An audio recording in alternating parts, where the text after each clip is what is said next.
so we're going to have a little discussion about this historical area, the architecture and so on and so forth, because we're not going to melt you and make you walk through the Basakia for too long, right? So we're going to do a quick walk. We will point out some things to you, but I'll explain what those things are right now. So right now we're sitting in a typical Emirati home that would have been typical around 50 years ago. In the 80s, we moved out of this area because between 1986 to 1999 was the restoration period of this area. So these houses are the exact same way that they were built.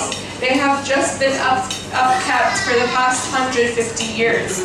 Originally, the first tribe that settled here in Dubai permanently was the Al Maktoum tribe in the 1830s. So when they settled, they offered something to other tribes which encouraged people to come and settle here, which was very different to what Bedouin lifestyle is. If you know, Bedouin lifestyle is what?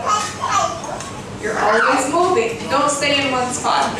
So it was very, let's say, it was not practical to spend so much money building a house like you see today, or like we're sitting in today.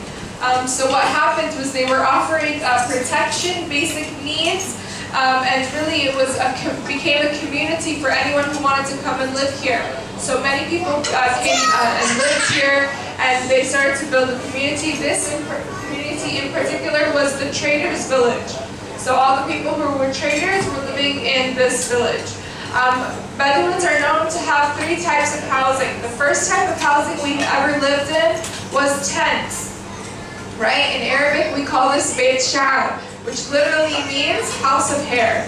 So it's a house that is made out of goat hair.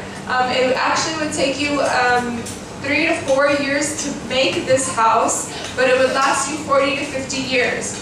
Weatherproof, durable, it withstands everything. So it was very good, and it was very practical for Bedouins because you could roll it up and take it wherever you go.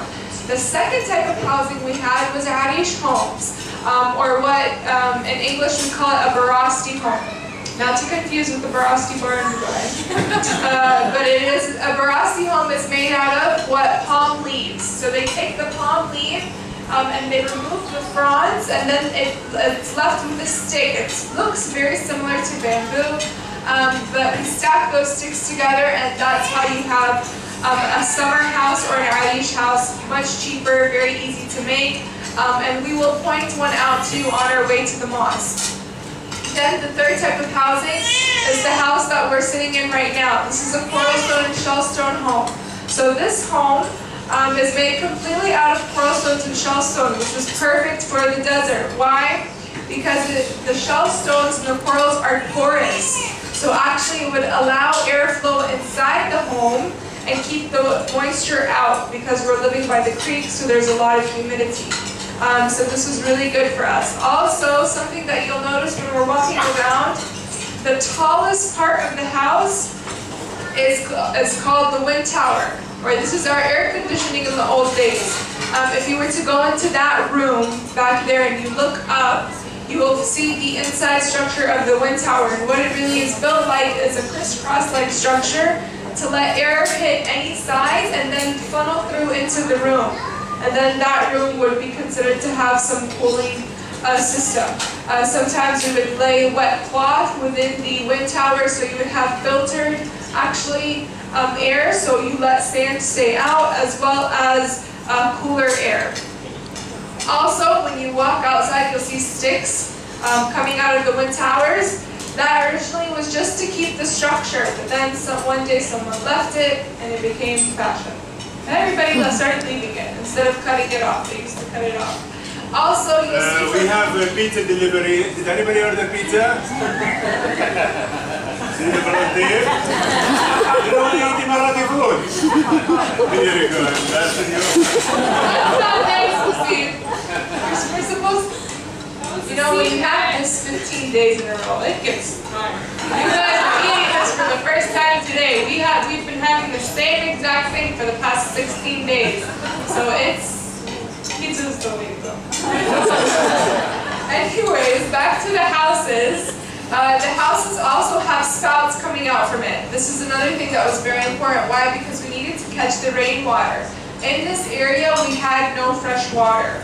That's no drinking water. We did have 2 oases that were a little bit outside of the village, but they did eventually dry up. So it was a 10-day trip to get fresh water. So it wasn't easy living here.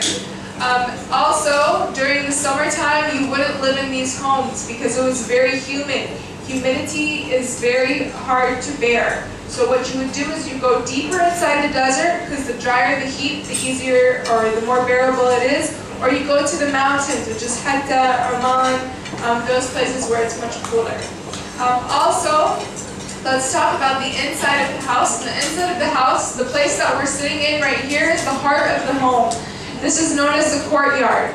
The courtyard is really where everything is done. If you have animals, you sometimes would bring them in here. If you had a sandstorm, if you were cooking here. If you were going to eat, you were going to eat here. This is where all the family gathered. And in this type of home, you wouldn't just have one nuclear family. No, you would have, let's say, my uncle in one room with his wife and his kids, then my aunt in the other room with her husband and her kids, then my uncle in the other room, and so on and so forth. So it was lots of people in one house. Could go from anywhere from 20 people up depending on the size. Also, how big your courtyard is will tell you how wealthy you are. That means how many people you can host in your home, as well as how many wind towers you have. The more wind towers, that means the more guest rooms, meaning the more money, right? Also, when you first walked in, you saw 2 rooms. One was the office and one was another sitting room. The small sitting room would have been the small kitchen or the well room. That's where we would use it to serve anyone who would come into the majlis, which is what you could translate into the living room. And that is where any strangers who were coming into the house, they would automatically enter that room. So nobody would be, like, let's say, allowed into the main part of the home. You always had a room that was outside for anyone who was willing to come in. Just same exact concept as the tent. Why? Because you have no door to a tent. So we had to always leave our doors open, but we created something as known as the majlis to keep it still with this concept. Questions? Any questions? Nothing about the architectural? Right, the same thing? I think that's it. What are these spots? Is it storage? This is the magic. We have balls with people. No, this is just different architecture and so on and so forth. Like upstairs These are the ones we used actually... to use that in those days. Well, yeah, of course. These are but they are worth 2,000-3,000 dirham each if you want. Yeah. Like who's gonna cook? Are they good for cooking still? Yeah, yes, they're copper. Yeah, it's it takes longer to heat and all these things, but the food tastes better than anything else you cook it. I promise. Yes, anything that's cooked the old way tastes good, right? Okay, so any last questions? Okay, so what we're gonna do now is we're gonna put on our shoes and we're gonna, just lightly, don't need to tie, strap them on because we're gonna take them off.